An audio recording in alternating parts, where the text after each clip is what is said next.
Welcome to the Recover Yourself podcast. I'm your host, Martin John, and once again, we're here to talk about recovering yourself. And today we're going to be talking about embarrassments. I've been going through a lot this week with trying to figure out embarrassing things because I noticed that I have a deep-seated embarrassment about winning, or maybe it's probably about competing more than it is about winning. But I'm trying to get a book picked up right now entitled Recover Yourself, Refocus Your Life Now That You're Sober, as many of you may already know. Well, what I failed to mention to everybody that listens to me and everybody that loves me and people that I love is that I went to a Hay House writer's workshop. And so because I went to that, I was able to submit my book, my proposal to my book, to them for a contest for a book deal. That's wonderful. I'm excited that I get that opportunity because Hay House is on the top of my list as being the publishing house I would like to publish with. And they will look at it unsolicited, meaning they will look at it without me having a literary agent. So I've been a part of this contest. This is the second time I've been a part of this contest because I bought their online course and I bought so either way. Through both, most of the people that I care about most have no idea that I'm part of this contest. Why? Because I was embarrassed. And that was deep, and I didn't even really recognize that I was embarrassed. I just wasn't talking about it. I also started writing a list of things that I'm embarrassed of, and so many things on that list are about me bettering myself.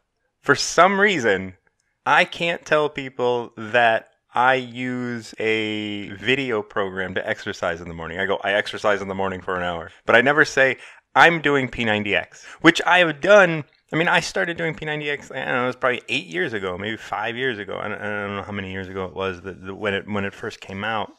I was doing it, and I did it, and it yielded results, but I never talked about it because it was embarrassing for me to tell people that I watch a video and I do exercises to them.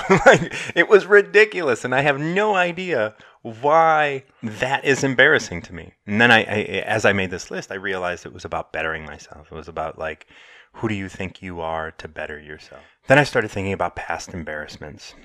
And I started thinking about where were my embarrassments the most, touch me? Did it change my life?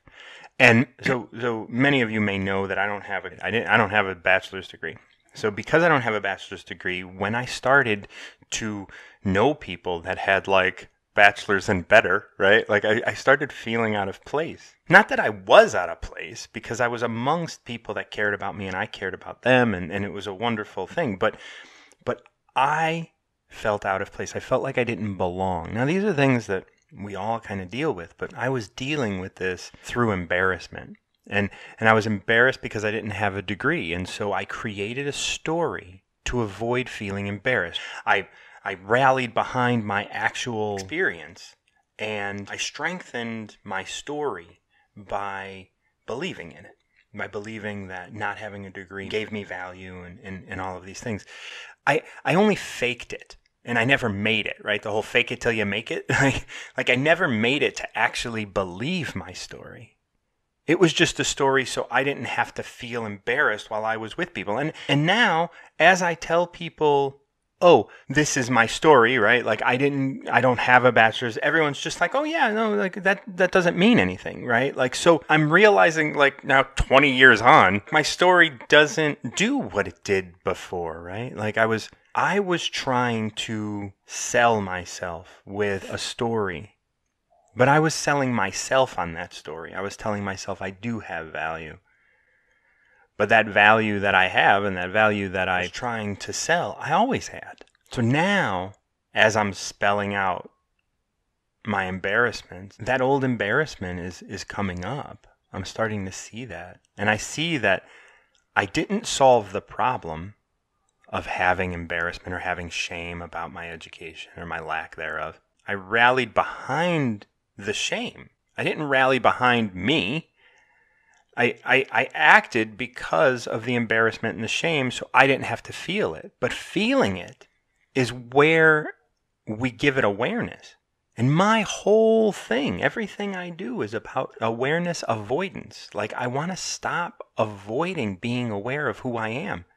So if I have embarrassment about my education, if I have embarrassment about, hell, picking my nose or peeling dry skin off my feet until I bleed, right? These are things I don't want people to know.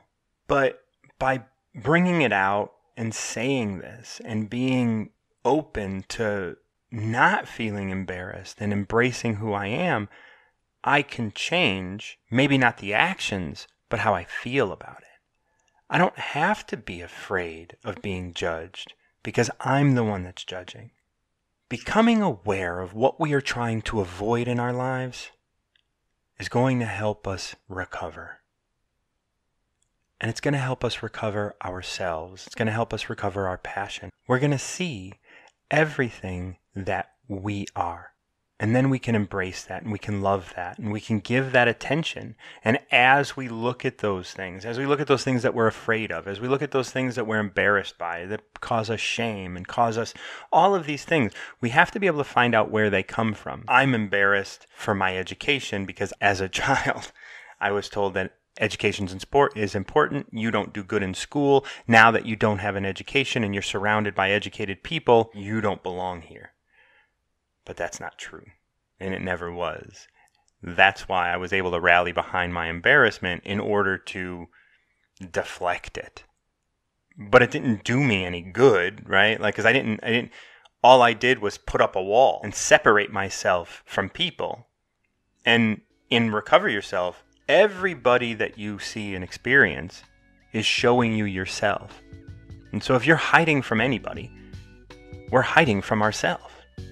And that is not acceptable if we want to live a life that is full and rich and honest. Sure, we all have things that we're embarrassed of, but I don't want to anymore. And that is my next step for trying to recover myself. And these places that cause me embarrassment, these places where I can't be me because I'm afraid other people are going to judge me and other people are going to keep me down. That's just a prison. And I don't want to exist within that. Okay.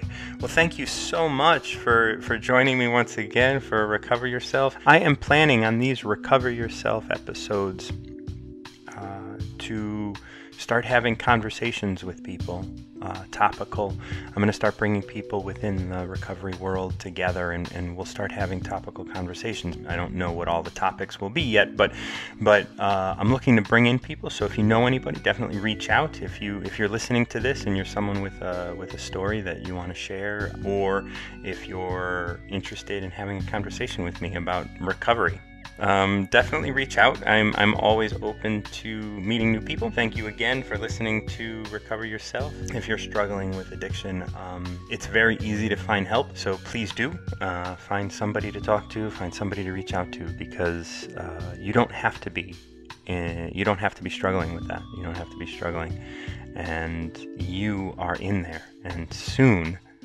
I hope for you and for all of us, we will be able to rise up and see ourselves honestly and really recover that within us that is so fucking awesome. Definitely send me feedback, everything. Let me know, spread the word, let people know that we're talking about recovery, but not just recovering yourself, recovering your passions and your life. So that's where we're headed. Thank you so much. Till next week.